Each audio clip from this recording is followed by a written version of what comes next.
everybody, welcome to my second YouTube video. My name's Evelyn and I'm from Nourish Not Punish on Instagram. You guys may know that, or this is probably how you found this video.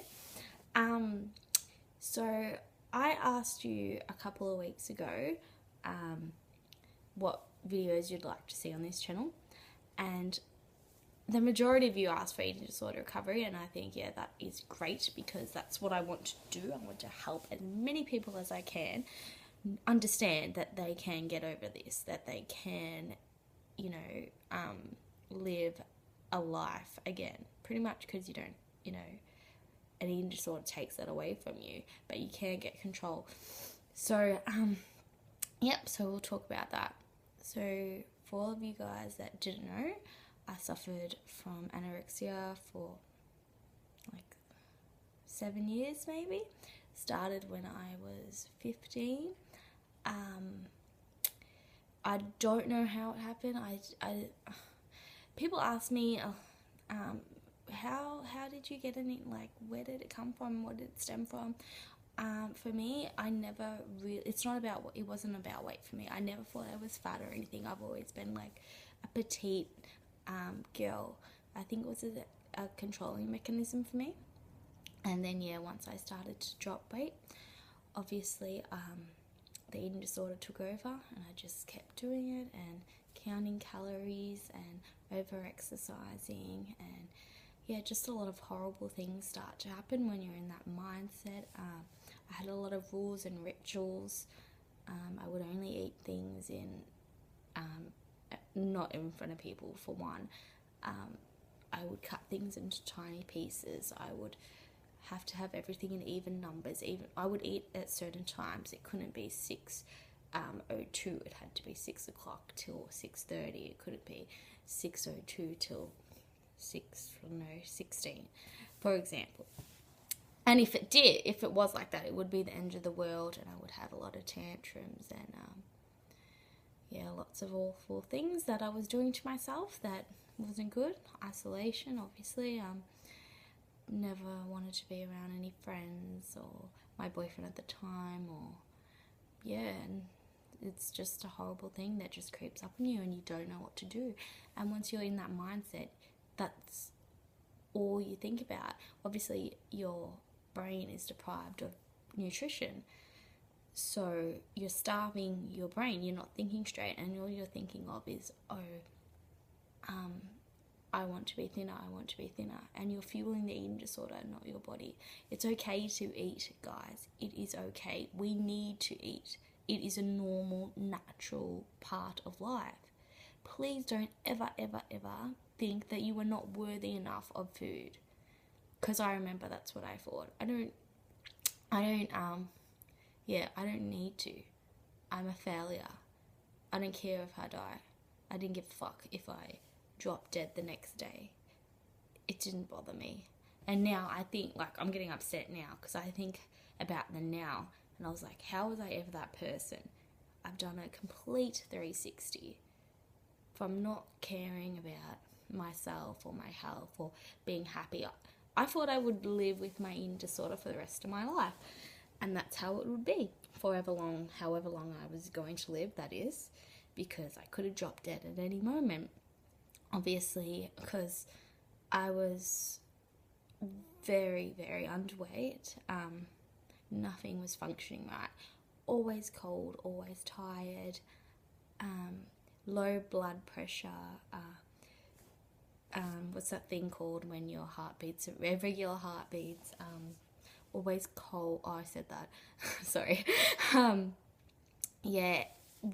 Really hairy hair, loss of period for a long time. Actually just recently got that back. Your body takes a lot of time to heal. A lot of digestive issues, which was crazy for me because I'm already celiac and fructose, so it was really hard already, the discomfort and the bloating. You guys have to be super proud of yourself for putting up with that. Refeeding, it's got to be the worst feeling ever. Ever. You feel so fat and gross. I know, but bear with me. Bear with yourself, because that will pass. It will. You got to think.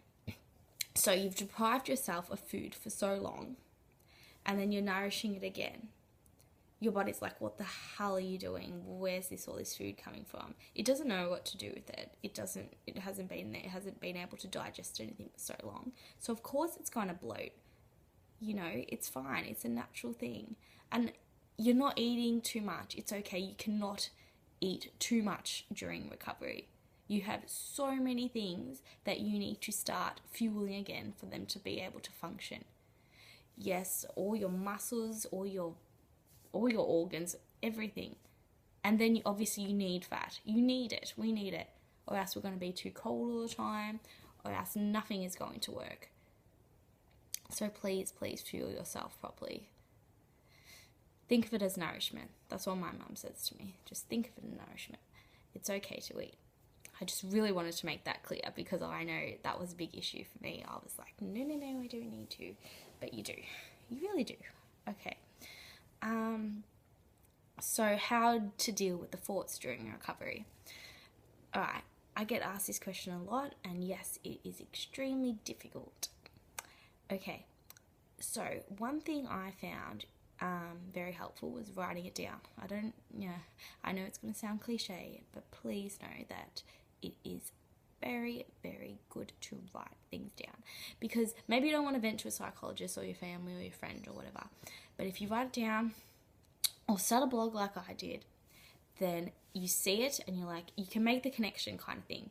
I used to do this thing. Actually, maybe you can do this. So I read it in a book. I can't remember what the book was called, but I will write it down below. I have it somewhere here in my room. I can't remember. It's really good. All right, I'll find the book and I'll write it down. So I used to sit in a chair and then have an empty chair in front of me and pretend my eating disorder was there and talk to it verbally.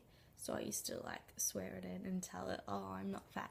Like actually getting those words and feelings out makes a difference, and it does make you feel better.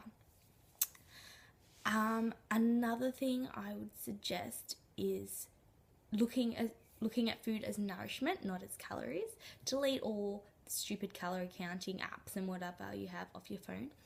And I know it's hard, but you have to constantly challenge that eating disorder. If you don't challenge it, then there's no way you're going to get past it. It makes sense, doesn't it?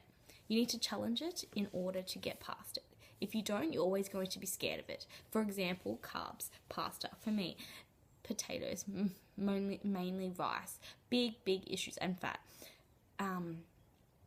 I would freak out. I wouldn't eat it. I wouldn't have it. But oil as well, actually. Forgot about that. Oil was a big one for me. If you don't try those foods and challenge them, you're always going to be afraid of them. It kind of resonates with everything in life.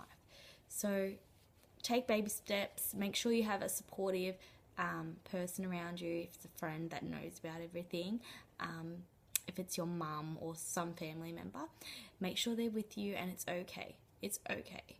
Just start slow. Don't think, oh, recovery is going to be so hard. I'm just going to have to, smack in all these meals. No, you just take little baby steps. And no, I'm not saying your eating disorder will go away overnight, because that's not what happens, and that's okay. It'll take a long time. It took me maybe a year and a half to say, oh, I feel recovered. And I do feel recovered now, because I'm in control of my life and I eat whatever I want. I do whatever I want. I go out. I have energy. I work. I blog. I create recipes, and it's just amazing. So I think I'm recording this video to show you that it's possible, and to please have hope and to seek help. It's okay to seek help. Please don't feel as if you're not worthy enough, because you are super worthy, and you deserve to be here, and you deserve to be happy, and you deserve to live a life full of great adventures, meeting new people. I have 3 amazing best friends that I didn't have before, because my eating disorder is my best friend, and that's not living. So